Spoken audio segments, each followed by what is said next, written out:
কিন্তু হ্যাঁ চলো। সে ময়ূর কোথায় গেল?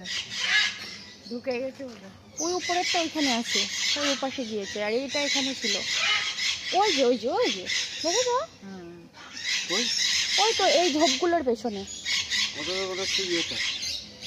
যে পেখম মেলেছিল। ওই তো পেখম মেলেছে, ওই কিছুটা ছিল এখানে, চুল কাটছিল। ওই যে আয় আয় আয়। ওই দেখো।